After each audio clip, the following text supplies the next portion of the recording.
Imaginez un couloir marin d'à peine 40 km de large et l'économie mondiale retient son souffle. Ce n'est pas de la science-fiction, c'est ce qui se passe en ce moment avec le détroit d'Ormuz. Et si ce passage venait à rester fermé plusieurs semaines, voici exactement ce qui se passerait et pourquoi vous devriez vous en préoccuper où que vous soyez dans le monde.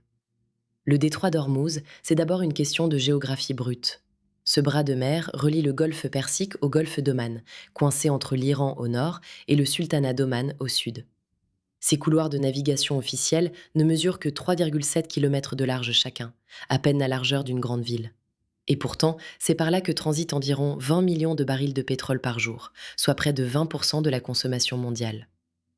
Pour comprendre l'enjeu, il faut d'abord comprendre ce qu'est un détroit stratégique. Dans le commerce maritime mondial, les marchandises ne se déplacent pas n'importe comment. Elles empruntent des corridors naturels, des détroits, des canaux, dont la fermeture peut bloquer des flux économiques entiers. Hormuz est l'un de ces pans de passage qu'on appelle choke points, un goulot d'étranglement géopolitique à ciel ouvert. Et là, nous sommes en pleine crise. Depuis les frappes américano-israéliennes du 28 février 2026 sur le territoire iranien, les gardiens de la révolution iranien ont annoncé le contrôle total du détroit. En quelques heures, les plus grandes compagnies maritimes mondiales, Maersk, MSC et même le géant chinois COSCO, ont suspendu leurs opérations dans la zone. 2 navires ont été touchés par des projectiles.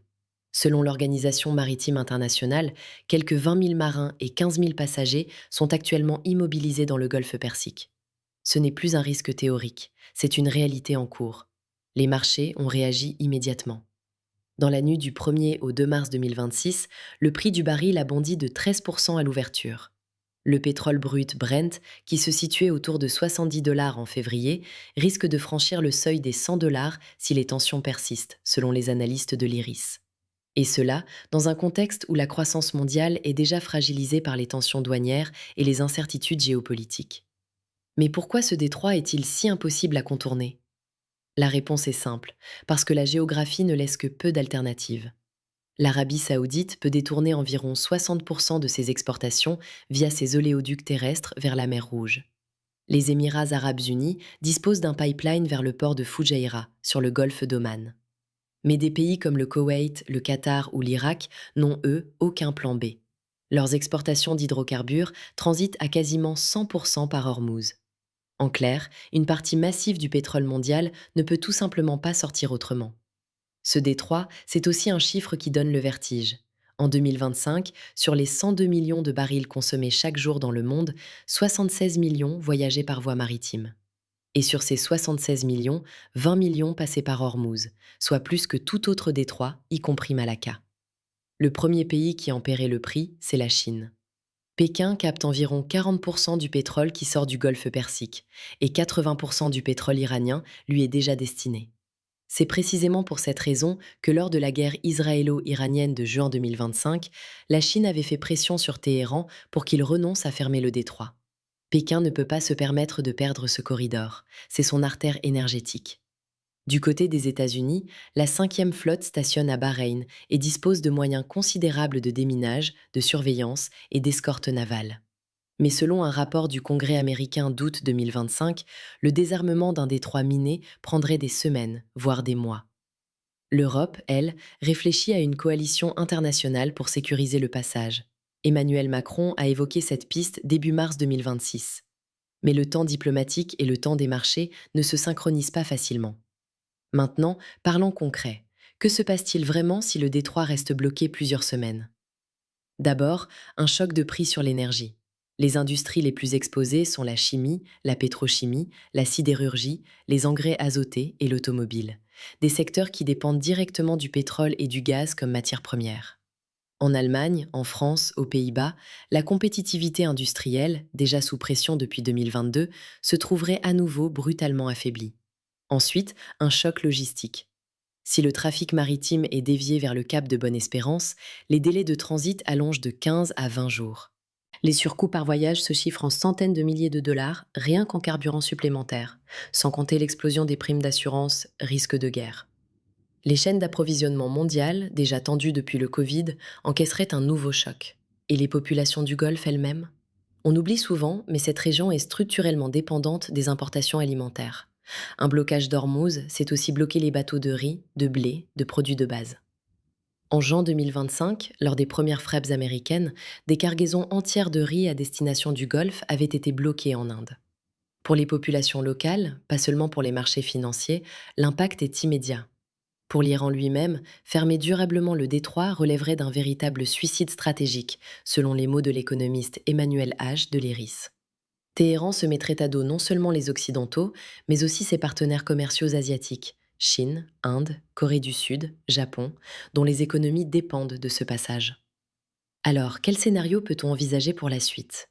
Dans un scénario optimiste, une médiation rapide, portée par la Chine ou des acteurs régionaux, aboutit à un cessez-le-feu sous quelques semaines. Le trafic reprend progressivement, les prix redescendent, les stocks stratégiques des pays de l'AIE amortissent le choc. Dans le scénario le plus probable, les tensions s'installent dans la durée. Les navires contournent par le cap, les primes d'assurance restent élevées, le pétrole oscille entre 90 et 110 dollars, et l'inflation mondiale repart légèrement à la hausse, fragilisant une croissance mondiale déjà vulnérable. Dans le scénario pessimiste, une escalade militaire dépasse les capacités de désarmement rapide. Des mines sont posées dans le détroit, un pétrolier est coulé, provoquant une catastrophe écologique dans cette mer quasi fermée. Le pétrole dépasse les 120 dollars, certains pays émergents entrent en récession et la communauté internationale fait face à une crise géopolitique et économique majeure. Que peuvent faire concrètement les gouvernements et les entreprises? Ils peuvent accélérer la diversification de leurs sources d'approvisionnement énergétique en s'appuyant sur des fournisseurs alternatifs. Amérique du Nord, Afrique de l'Ouest, Méditerranée. Ils peuvent activer leurs stocks stratégiques de façon coordonnée, comme le prévoit le cadre de l'AIE pour les pays membres. Ils peuvent investir massivement dans l'efficacité énergétique et les énergies renouvelables, ce qui constitue non pas une simple politique climatique, mais une véritable réduction des risques géopolitiques. Et les entreprises industrielles peuvent revoir leurs contrats d'approvisionnement pour intégrer des clauses de force majeure géopolitique et diversifier leurs fournisseurs de matières premières. Ce que révèle la crise d'Ormuz de 2026, c'est une vérité que les économistes et les stratèges répètent depuis des décennies sans être suffisamment entendus. Notre dépendance collective aux hydrocarbures concentrés dans quelques régions du monde nous expose à des chocs systémiques. En 1973, la dépendance pétrolière des Européens atteignait 97%. Elle est aujourd'hui bien inférieure, mais toujours suffisante pour que 40 kilomètres de mer décident du prix de l'essence à Ouagadougou, à Paris ou à Jakarta. Le détroit d'Ormuz n'est pas seulement un problème de politique étrangère réservé aux experts. C'est une question qui touche votre facture d'énergie, le prix des produits que vous achetez, la stabilité économique de votre pays. Ceci n'est pas un conseil financier ni une analyse politique personnalisée. Il s'agit d'une lecture analytique des faits disponibles à ce jour, destinée à vous donner les clés pour comprendre un monde de plus en plus interdépendant. Si cette vidéo vous a aidé à y voir plus clair, abonnez-vous à la chaîne, partagez-la avec quelqu'un qui cherche à comprendre l'actualité géopolitique et laissez en commentaire votre propre lecture de la crise. Parce que la géopolitique, ça se discute.